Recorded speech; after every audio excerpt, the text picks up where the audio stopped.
thing. So happy you're here this morning, and really happy to have one of our own Eastham people who is the volunteer host to the Captain Penniman House, but she's also a descendant of some very important people in Nauset Fellowship. She can mention a little bit more about that. And we're going to learn a whole lot today that many of us did not know about Captain Penniman. So please welcome Susan Abbott. Where is she?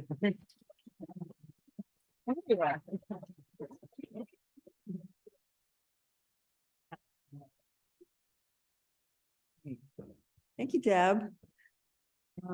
See if I can maybe get these people off my screen. Oh dear. Hide non-video participants. Okay, well, we might just have them. So, yeah, as Deb said, I live here in Eastham. My in-laws, George and Rosemary Abbott, were founding members of the fellowship, and they really kind of sparked my interest in Eastham history. So I've been coming to Eastham for about 12 years, volunteering at the National Seashore, volunteering at Nauset Light. And so it's been really, really fun learning about the Pennimans. I live kind of around the corner from them. So I think about the Penniman as my neighbors and walk by their house frequently. So it's been interesting to learn a lot about them. So I'm going to read a little excerpt from Captain Penniman's obituary. So he died in 1913. With his stalwart physique and commanding features, he looked every inch the sea captain of romance in the days of Cape Cod's prominence on the seas, and where the square-rigged sailing ship was still the beautiful queen of the ocean. He sailed all over the globe in search of those valuable commodities which can only be obtained from the great mammals of the deep, and was so successful that at 53, he was able to retire with his family with a considerable fortune to the comfortable home on the premises of which he was born.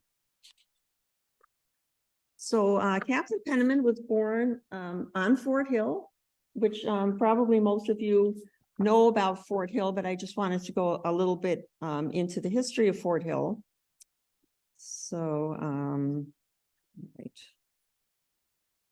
So there's the captain, very distinguished looking man. Learn more about him. So here's a little diagram of Fort Hill as it was in 1860. Captain Penniman's grandfather actually bought property on Fort Hill back in the early 1800s. His name was Scammell Penniman. He came from the Boston area. And Scammell Penniman actually never lived in Eastham, but he sold that property on Fort Hill to Daniel Penniman, who was our Captain Penniman's father.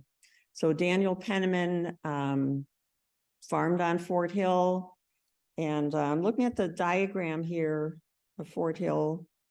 See if I can make the pointer work. So here's the Penniman House right here on Fort Hill. These two houses are both Knowles farmhouses. So a big reason that Fort Hill is still as undeveloped as it is today is because the Knowles family lived there from the mid-1700s until the mid-1900s, and they were farmers. So they didn't. The original homestead was lower.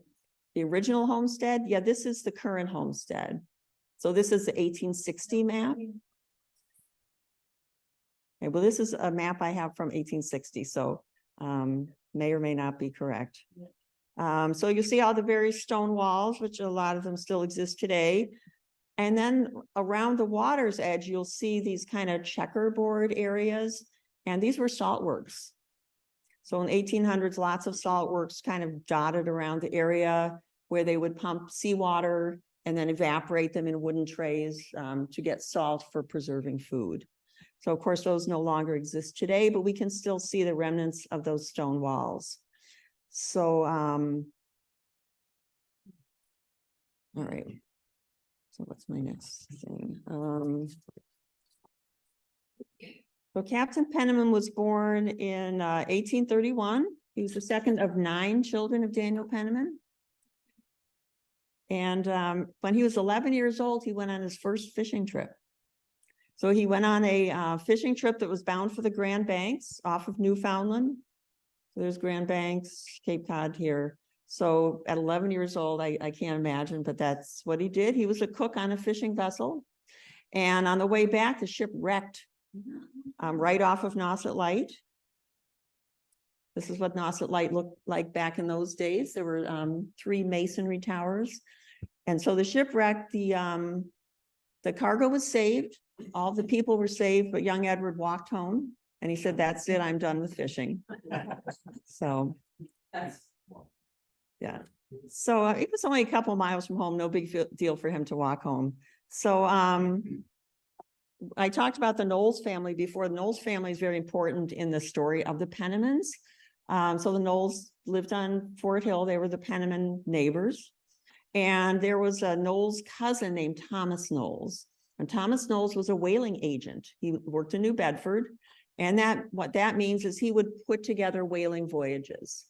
So he would get together, say if a ship owner wanted to get a crew together to go on a whaling voyage, that was Thomas Knowles' job, was to put together these crews and get everything set up for the voyage. So Thomas Knowles knew Edward Penniman, knew that he was a young man of some courage and intelligence, and suggested to Edward that he might want to try whaling. And Edward said, when I'm 21, I would give it a try. So at the age of 21, Edward Penniman went to sea on the ship Isabella, and he was a boat steerer. So if anybody here has read the book Moby Dick, if you remember the character Queequeg, he was a boat steerer. And so the boat steerer is kind of the most important guy on the whale boat. So you've got this little rowboat with about 6 men on board. It's on a big whale ship. So you got the whale ship in the background here. In the foreground, the whale boat. So they send out these little rowboats. Of course, there's no motors in those days. And these 6 men are rowing the boat out to the whale. Someone has seen a whale, there she blows. They send the boats out, they row out to the whale to attempt to kill the whale.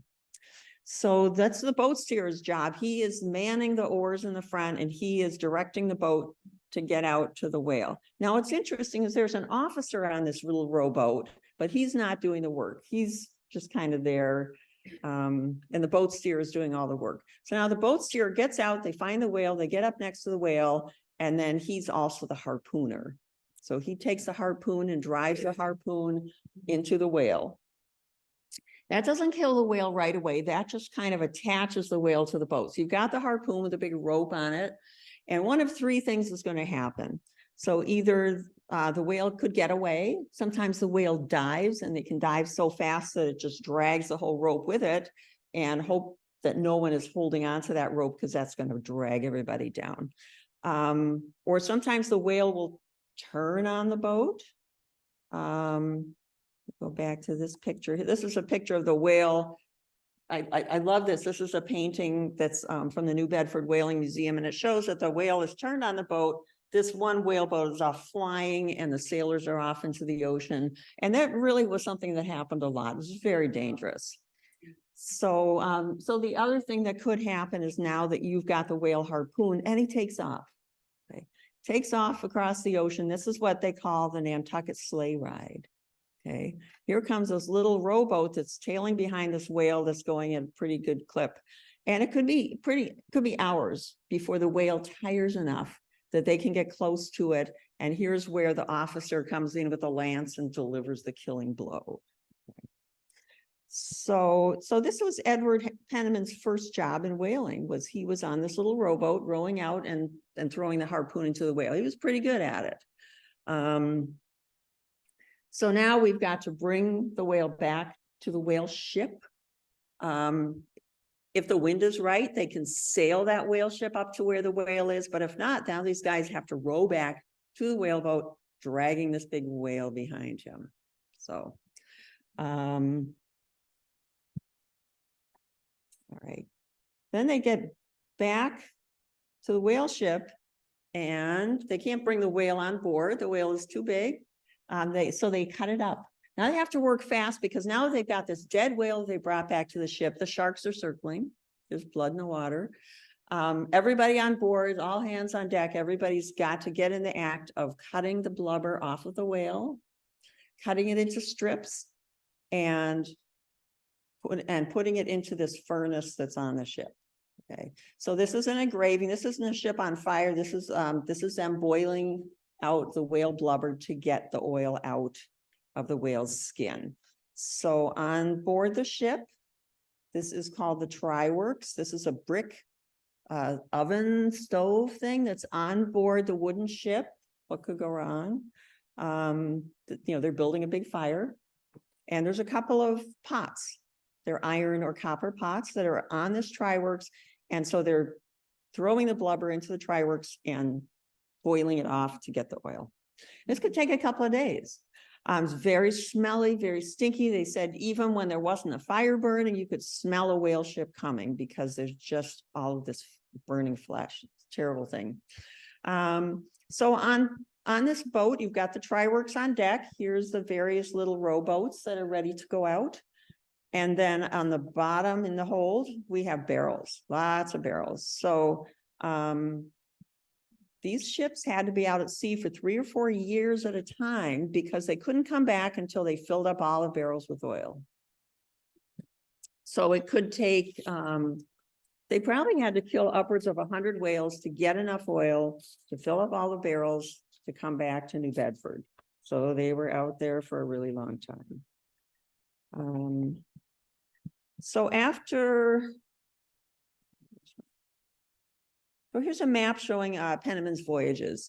So he was actually let me back up a step. So his first voyage, he's the boat steerer. He's just kind of a hired hand. He's not making any kinds of money.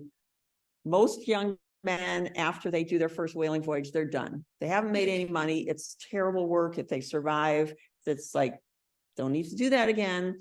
But Edward did such a good job that on his second voyage, he was the second mate. So he was an officer. So he'd really come up in the ranks. By the time he had his third voyage, he was captain of his own ship. So he's only 29 years old when he became captain, a very fast rise for a young man in the whaling business. So he actually had 5 voyages around the world as captain. And here's why they were out for 3 or 4 years at a time. So we're up in, here's New Bedford, the center of whaling in the 1800s. And they had already fished out most of the whales in the Atlantic Ocean by the time Penniman was a whaler. So they had to go all the way down around South America. There was no Panama Canal at the time. So they'd go all the way around South America and up to the Arctic to hunt whales. They did hunt some whales down here in New Zealand, the Chatham Islands in New Zealand, the Falkland Islands off of South America. But really, most of the traffic at this time during the Civil War and around the Civil War time was up in the Arctic and the Bering Sea because they killed all the other whales. Sometimes they went around the Horn of Africa. So that was the various voyages. Now, one of the things that they did was they always stopped in Hawaii. So Hawaii, which then was called the Sandwich Islands because it was not part of the United States, was a real crossroads, not only for whaling ships, but also for merchant mariners and missionaries.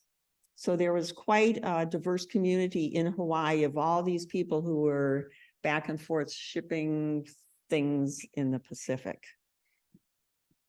So in between Penniman's second and third voyages, I remember we're talking about the Knowles family again. So Penniman comes back home between second and third voyages and he marries his neighbor, Betsy Knowles. So she had lived across the street from him on Fort Hill. They grew up together. They married, they had a wonderful marriage. They raised 3 children. And Mrs. Penniman went on 3 whaling voyages with Captain Penniman. So this is not one of Penniman's ships, but this is the Charles W. Morgan. And if you've been to Mystic, Connecticut, you might have seen the Morgan. It's the last existing whaling ship of the 19th century, and it's been restored and you can go visit it and stay on board. But this is very similar to the whale ships that Captain Penniman would have commanded. And these are, so what does pennants look like? So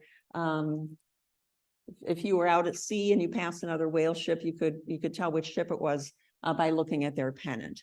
And a lot of people think that back in the whaling days, it was just so solitary. You were out here in the open ocean, you never saw anybody, you were looking for whales. And to a large extent, that is true. But at the time that Penniman was whaling, there were hundreds of ships in the New Bedford whaling fleet. And these whalers would see their friends. They'd come up on another whale ship, whether in port or out on the ocean, and they would greet each other. They'd always, first question was, how many whales have you killed? I always wanted to know that. And they would actually go onto each other's ships. So there was this thing called a gam, and a gam was like a visit. And they would, get into the rowboats, go over to the other guy's ship, have maybe dinner, some drinks. The wives, if there was a wife on board, they would go over, have a little social evening. Sometimes members of the crew. So there was a lot going on. And when they met these other whale ships, they would exchange mail. So let's say there's a ship that's going back to New Bedford and you're headed for the Arctic, you've got a bundle of mail you hand it off. And so we have a lot of correspondence and mail from the Pennimans on ship to their family at home and vice versa. So a lot more communication going on than you might think back in the day, but it was so important to them to be able to get letters to home, letters from home. And also the captains had to correspond with their ship owners. And so there was a lot of that kind of mail traffic going on. We're going to talk a little bit about the during the Civil War. Put that up here. My notes here. So during the Civil War, there was a ship called the CSS Shenandoah, Confederate States ship Shenandoah. It was part of the Confederate Navy. And it was commanded by this gentleman named Lieutenant Commander James Waddell. And for 12 and a half months, from 1864 to 1865, this ship's mission was to disrupt Union commerce. And by Union commerce, we mean mostly whaling, because at that time, whaling was about 20% of the US economy. And so Waddell's mission was to go up to the Arctic and burn and sink whale ships. And he was pretty good at it. He ended up sinking about 38 whale ships, setting them on fire. And so Penniman was on one of his voyages at the time. He was on a voyage that started in 1864 and went on for 4 years. And he was on his way to the Arctic with his wife and their 4-year-old son. So their first child was born in 1860. In 1864, Mrs. Penniman went on a ship and brought their firstborn son on board. I cannot even imagine. But during that time, about a fifth of whaling voyages had a wife on board. So it was not uncommon. Some whaling wives were like, happy to see you go, see you in 3 or 4 years. Other wives, they missed their husbands. They didn't want them to go whaling without them. They enjoyed their marriages and they loved to whale. Mrs. Penniman, as I said, went on 3 voyages. Each time took 1 or 2 of their children along. She kept her own journals, and she said she would go again. She really had a wonderful time. She wasn't allowed to do any actual whaling. The only thing that a woman could do on a whale ship was to say, "Thar she blows." But she did, she cooked for the family. She did sewing for the family. If there was maybe a young boy that wasn't feeling well, maybe a little hand to the forehead. So they were on this voyage during the Civil War, heading up to the Arctic. Waddell is up there with the Shenandoah. This is a picture showing the Shenandoah burning some whale ships. Not a photograph, obviously, but a very famous engraving from the time. So, oh, here's my Shenandoah.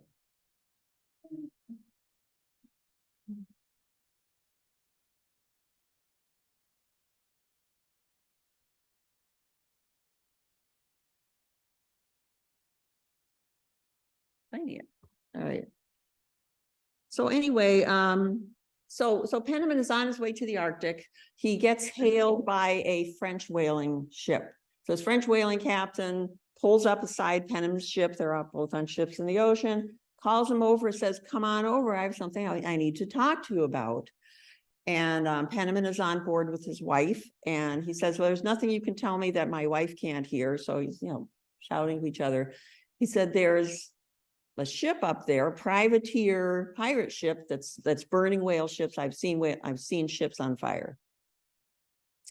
So so Penniman takes this pretty seriously, and so he decides to kind of lay low where he is. Another whaling ship comes along, and Penniman tells him the story that, you know, they've seen the whale ships burning up in the Arctic, and the guy goes, that's just this Frenchman who doesn't want us taking his whales. I don't give that any credit. I'm going on up ahead. So this fellow goes on up to the Arctic. Sure enough, whale ships are burning. And so this other captain very narrowly escaped his ship being burned. And it turned out that Waddell was specifically looking for Penniman because he knew that Penniman had his wife on board, and he would have taken that ship and ransomed Mrs. Penniman. So it was just a very narrow escape for Penniman. He hightailed it out of there and, you know, lived to whale another day. But as I said, there are about 38 whale ships that were destroyed by Waddell. And what's interesting is most of those ships were destroyed after the war was over. So Waddell had gotten word that General Lee had surrendered. He didn't care. He kept on with it and continued in his work. And, you know, but so as it turns out, that the last shot fired in the Civil War was from the CSS Shenandoah at a whale ship. So there's lots of great Penniman stories, and that's just one of them. I know Bob has told the story of the bear cub, which I'm not going to go into here, but lots of adventures that the Pennimans had on the high seas. Okay, so midway through Penniman's whaling career, he built his house. Okay. So his house was built in 1868. You probably all seen the house. There it is up on Fort Hill. And you'll notice in this picture from about 1890 that there's no trees anywhere around. Okay. So back in the 1800s, there were virtually no trees anywhere on Cape Cod. They had all been cut down for firewood, shipbuilding, home building. So you'll notice in any of these historic pictures, just no trees. So, which made it nice for Penniman, because when he built his house, he did a couple of things. One is that you can maybe notice from this photograph that the house is kind of up on a little mound. And if you go to the house, you'll notice it's kind of up on a mound. So the reason for that is that when Penniman built this house, instead of excavating into the ground to build his basement, he actually built the basement on grade up 8 feet, and then brought in fill around it. So he actually has a nice walkout basement in his house that's on grade and goes up. So now the house is 8 feet higher than it would have been originally. And he built this nice cupola up on the top. And he called that his observatory. And from his observatory, Penniman could see the ocean, which we can still see from the house today, but he could also see Cape Cod Bay because there were no trees in the way. So he could stand up there and see all the way to the bay. And of course, everybody in town could see the fabulous Penniman Trophy House. You know, now you can't, so it's hard to imagine that. But then it was just right there, no trees in the way. So this house was built in an architectural style that we call the French Second Empire. It was very popular in the 1800s, both in New England and in Europe. So you'll see other houses around New England that have the same style. The key architectural feature is this mansard roof, which goes up over the second floor. So when you see houses around with that style, it's probably something similar to a French Second Empire. So another key feature of the house is all this fancy architectural trim that he's got everywhere. And this was built during the Industrial Revolution. So we're starting to see a lot of architectural millwork being made in factories. And although we don't know for sure, that's probably where this trim work came from. So he really loaded his house up with it. He's got a nice granite foundation on the house, which would have had to come from off Cape, because we don't have any granite here. And he has a very nice state-of-the-art plumbing system. So famously, the Penniman House in Eastham was the first house in town and one of the first houses on Cape Cod to have indoor plumbing. And the way the indoor plumbing worked was there was a cistern in the attic right above the bathroom. And this cistern collected rainwater. And then there was a whole series of gutters and downspouts that collected all the rest of the rain from the house and from the roof and flowed into a cistern underground near the kitchen. And then there was a hand pump in the kitchen right above that cistern, so that if the cistern up in the attic went dry, they could pump water up to refill that cistern. And just like plumbing works today by gravity, now we have a big water tower that water pressure comes from the tower. Well, in this day, the water pressure came from the cistern, and he had a sink, a toilet, and a bathtub in the second floor. And then some of this water went down through the cook stove in the kitchen, was heated up and stored in a little hot water tank in the kitchen. And they had hot and cold running water upstairs and downstairs. So it was a very state-of-the-art at the time. One thing that's interesting about this plumbing system is these cisterns were lined with lead. You know, we think about that today, you know, pretty serious, but I think they might have known that because they did not drink this water. This was only for washing up and for using the facilities. And they did have a well on the property that they used for their drinking water. So we're assuming they didn't drink this lead-lined water, let's hope.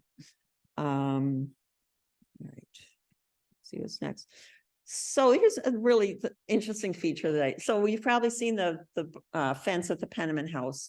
Looking through the old Penniman log books, which we have some PDFs of some of his original log books that he kept when he was out at sea. In the back of one of them is this sketch that Penniman made. And then you look at this fence. So that's just so intriguing to me, because I'm thinking that either he saw a fence that looked like this on one of his journeys, or he just kind of dreamed it up and said, wouldn't this be a cool thing to do? And then he comes home and he builds his fence to look like this. So I just think that's really interesting. Here's a couple of representative pages from his logs. So one thing that the whalers did was they had a little wooden stamp in the shape of a whale that they used. And so anytime that they killed a whale, they would mark it in their logbook. They'd make a little stamp. And they sometimes had a stamp that was like a broken whale. So if a whale got away, then they would stamp that in their book too, just to kind of keep a record of that. Because what they had to keep track of here was their latitude and longitude, where they are, the day, what the weather was like. You know, it's like a northwest winds, and did they see whales? Did they see other ships? What happened? So it's very interesting to look through whaling logs from the day, because they really capture a lot of detail about what happened on the day to day. So one thing about being a whaling captain in the day, so we have to know that Penniman was like a really intelligent man. Okay? He always said he was very lucky, and he was lucky in that he never lost a ship, and you know, never wrecked anywhere and came back alive every time. But it really wasn't luck. He never attributed his success to being smart, but obviously he was, because not only do you have to know about sailing and navigating and how to process a whale and how to catch a whale, and he had to keep in touch with his owners back home in New Bedford. He had to maintain a crew of up to 36 men, most of whom were very diverse. So most whaling ships in the day had maybe half of their crew were Americans, and the rest would be maybe people from Cape Verde or the Azores. Now that they are in the South Pacific, they're picking up crew from the South Pacific Islands. And a lot of their crew was also either escaped or freed enslaved people. So New Bedford was a very welcoming place for prisoners, for escaped slaves, for anyone who was, you know, willing to go out on a whaling voyage and make their living. So as a captain, they had to keep all of these boys in line and happy and on the ship and alive, and for years at a time. And there were certainly instances of mutinies, or when, you know, say the ship would come into a nice South Pacific port, and these boys might decide that, you know, this is a pretty nice place, you know, some good looking girls here, and maybe we could, you know, I could live here for sure. And there's definitely lots of citations in the logs of them having to pay someone to get somebody back again so they can put him back to work. So this just another thing from the log that I found really fun. So in the back, there's all kinds of things you see in these whaling logs, clippings. Penniman would cut out things about how to cure cancer, or how to take care of some kind of disease, or what to do if your clothes catch fire, literally. So all things that are cut out of newspapers and pasted into his logs. But he also put some little quotations in here. This famous one about, I expect to pass through this life but once. If there's any kindness to show or any good thing I can do to my fellow beings, let me do it now. Let me not defer nor neglect it. I will pass this way but once. So those aren't his words, but he read them somewhere and thought it important to write down in his journal. But here's one that I think is his own words from 1883, writing from the Arctic Ocean. And he says, "Bright is the morn, but I am blue. Alas, this day I'm 52. So this was Penniman's last voyage. So his last voyage ended in 1884. He went up to the Arctic again, but on his way back, he didn't come all the way back to New Bedford. He actually left his ship in San Francisco, which by that time had become the center of whaling, which really makes sense because that's where the whales are. Why go all the way around the Horn to the Arctic when you can just go from San Francisco and kill whales from there? So he left his ship in San Francisco, traveled overland with his wife and his daughter who were on the voyage with him, and came back that way. So Penniman's retirement. So here's a picture of him in the parlor of his home. We've got lots of great photos of the Pennimans at home in their later years because their daughter, Betsy, was an amateur photographer. And when the National Park Service took possession of the Penniman House in 1963, one of the things that they discovered in the house was a trove of glass plate negatives. So more than 100 negatives, most of them photographs that we believe that Betsy Penniman took. So we've got pictures of the Pennimans enjoying themselves at home. Here's the captain out doing some work on his property. So after he retired, he was a gentleman farmer. So he retired at the age of 53, as I said, in 1884. And he and his wife had thought about maybe retiring to Hawaii because they had spent some time in Hawaii during their travels. But then he decided, he said, I've sailed the 7 seas and I've never seen anything as beautiful as Fort Hill. So decided to retire and build his retirement home on Fort Hill, and really ended up living there his entire life, except for the 22 years that he was out to sea. So, so he enjoyed gardening. He had a greenhouse attached to his house, which no longer exists. It blew down in a hurricane, but there was a greenhouse. He raised chrysanthemums. He had an orchard. He had some cows and a horse. There's a buggy, a horse-drawn buggy and sleigh that still exists in the Penniman barn. He had chickens. He had an orchard. So it's very much kind of working around the yard. He said, if I can live 10 years to enjoy my house, I shall be happy. And he lived almost 30 years in his retirement. So again, very, very lucky man. So I wanted to talk about how the Universalist Society came to be. So Penniman, as most of you probably know, was very instrumental. So we've heard various stories over the years about how Penniman came to form the Universalist Society and build this chapel. So one of the stories is that the Methodist minister, and the Pennimans were members of the Methodist Church. The Methodist minister was such a fire and brimstone guy that he scared Penniman's daughter. So that's one story. Another story is that the Methodists didn't like the fact that people were fishing on Sundays. And so Penniman left the church over that. And then the third story, which we actually have some recent information that kind of supports the third story. And so I wanted to talk about that. There's a ranger over at the Salt Pond Visitor Center. His name is Herb Nichols. And he is also a volunteer at the Penniman House.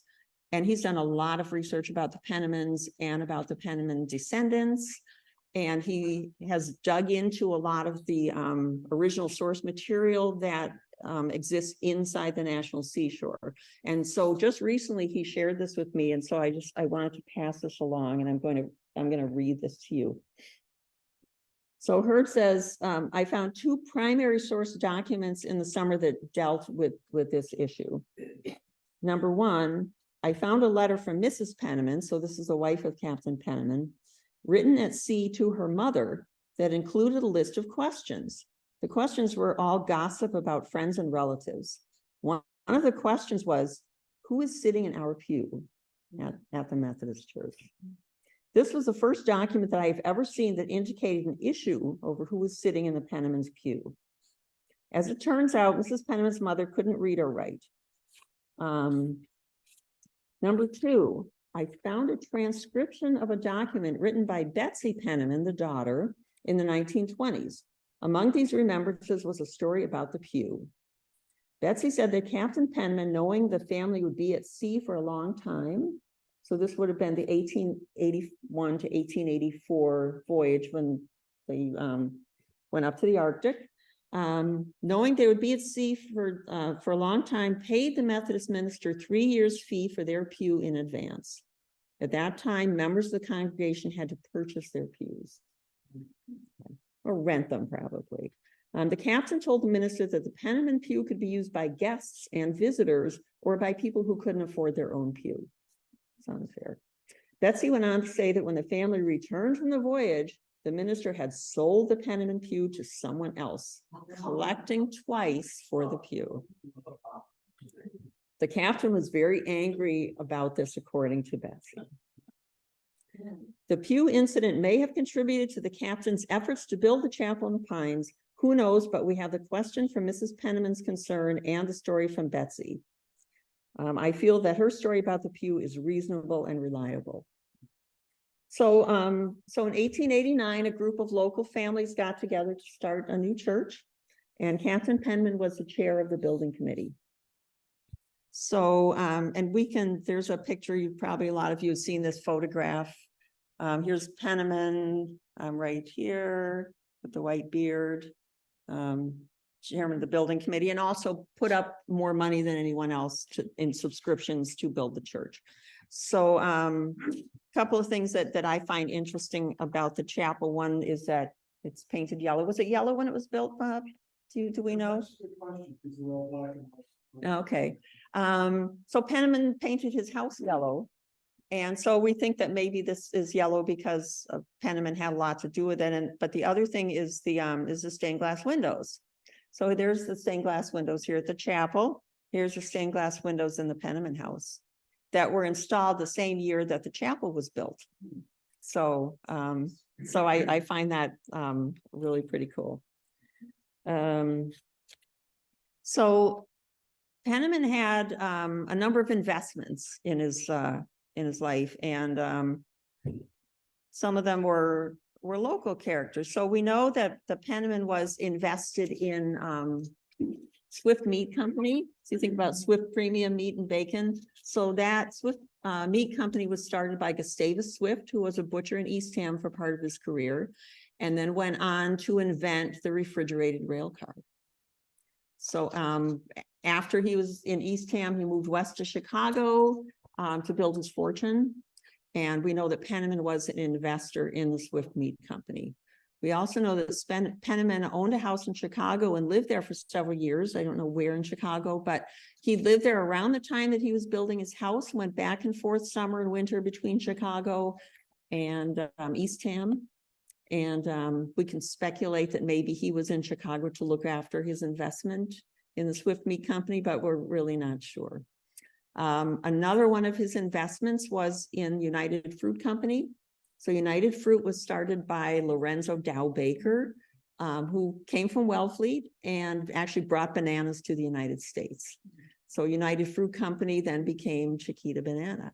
So Penniman was invested in that business. He was a wealthy man, of course. I was doing some quick math this morning, and it seems that over his career, he was responsible for bringing in today's dollars, about $25 million worth of whale products between whale oil and baleen and sperm oil. So that's pretty good. And he probably got about an eighth of a cut. So a captain would typically get about an eighth of the profits of a whaling journey.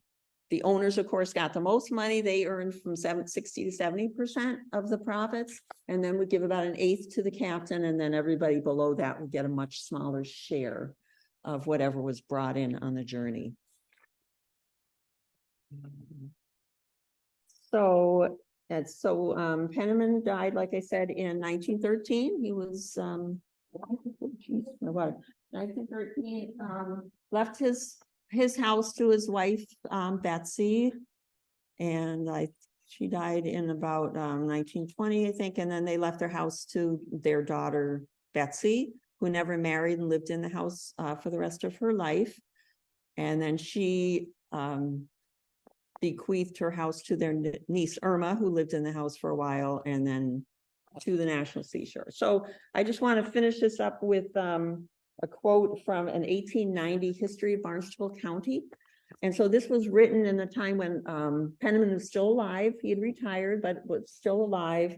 And the end of his entry says, the captain, now in the meridian of life, is passing his days pleasantly in his home overlooking the sea, to both of which he is devotedly attached.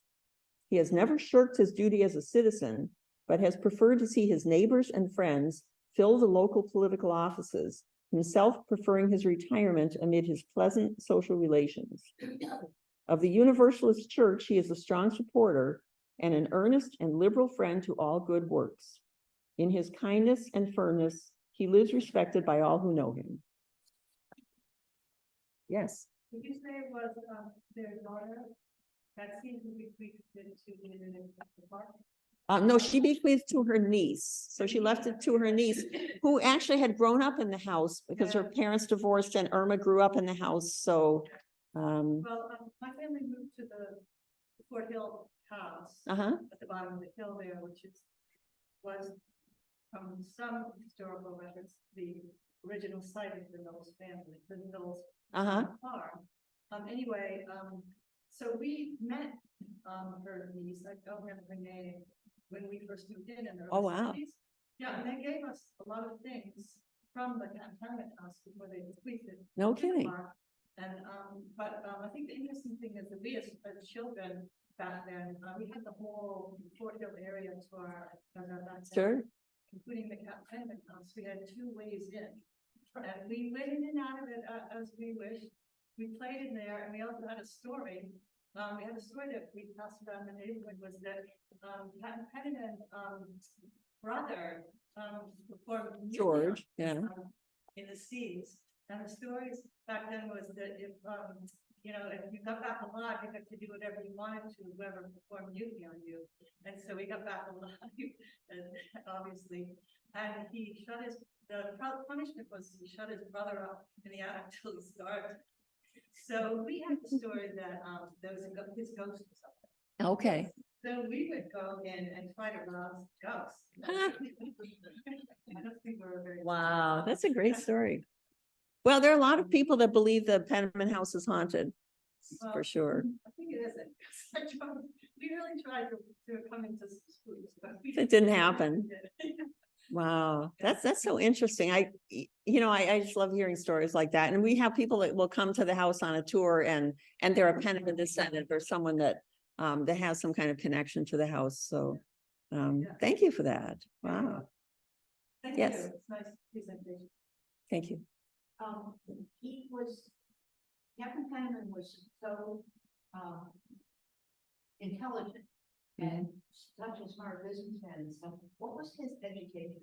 He was educated in the local schools and that's it. He never went any further than probably Eastham Elementary. So, but he told his son, he left a message to his son, sent a letter and said, do not go sailing. You need to get an education, which is something that I have found out in my travels. So he did not want his children going to sea. He knew it was a hard and terrible life and did not encourage them to do that. Pretty amazing. Yes. that with a local education, probably 8th grade. Yeah, yes. When is the house open for tours? Well, it's open in the summertime. It's usually open on Wednesdays from 11 to 12 during the summer season. And then sometimes it's open on Fridays from 11 to 12. So you just have to check with the visitor center. So it's really very small window. You have to know when it's going to be open because it's only 1 or 2 hours a week. So Not posted, either. it's not, no, you really kind of have to either, get on the website for the Park Service. And when I was doing tours a few years ago, I put a sign out front. I found the sign in the basement. I put it out there with the dates on it, and someone didn't like that and took it away. So, yeah. Sue. What was the name of his ship? I don't think I ever heard. Well, he had several ships. So his first ship was called the Isabella. And then he sailed on the Minerva a couple of times. I think 2 voyages on the Minerva. He had a ship called the Cicero. And then his last ship was the Jacob A. Howland. And later in his career, he actually became a part owner of the Minerva. And I think he was a 332nd owner. So that really added to his wealth. So. Deb? Did he, since there were no trees when he built the house, did he bring back wood to the house? We don't know that. We think probably someone once did a survey of the house and discovered there were more than 20 different species of wood in the house. So it's possible that he brought wood back from some of his voyages, although we don't know for sure. Good question. Yes. Deb. Oh, okay. I've told you this anecdote before, but it feels stirring for me to repeat here. That when my dad was 6 or 7, he was fishing in my pond, and his grandmother, my great grandmother, was famous for her pies. Mm-hmm. And while he was fishing, he saw Captain Penniman. This would have been around 1911. Walking up the West Side Drive, it was called Somerset Road, leaning heavily on a cane to go visit Wow. Mrs. Hatch for her pies. And the second he got within sight of the house, again, no trees. Yeah. As soon as he was within sight of the house, he picked up the cane and was walking like there was no evilness in his house. Oh, isn't that funny? That's a great story. A little vanity is good. Yeah. What year was it bequeathed to the National Seashore? But Irma Penniman sold it to the National Seashore in 1963. So I think that cost about $28,000, I think. Because she wasn't living there. She grew up in the house, but then when she got married, Irma Penniman, she took off and she lived in Philadelphia for a while and lived in California. So she really didn't want the house. And when it was vacant, yeah.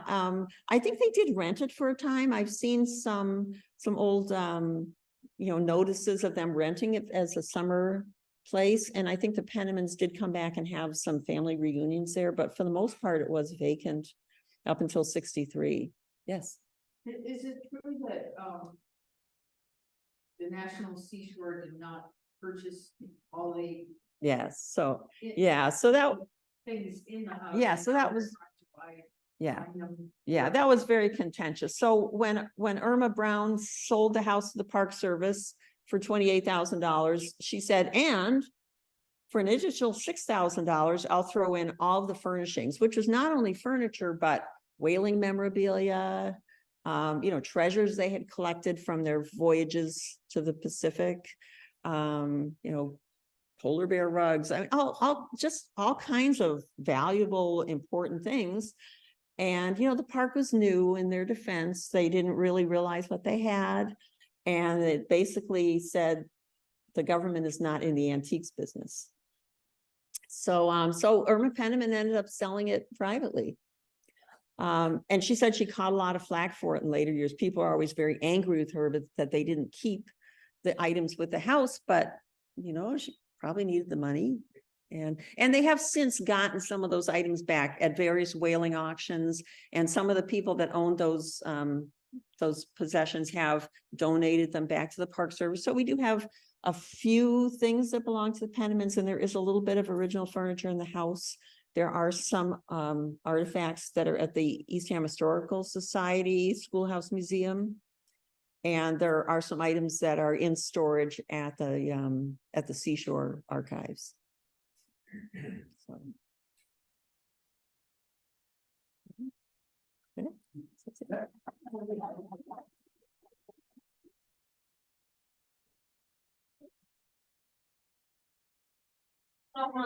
You and people that are stay around and ask more questions. There's gonna be a special, birthday party. And we're all invited to stay.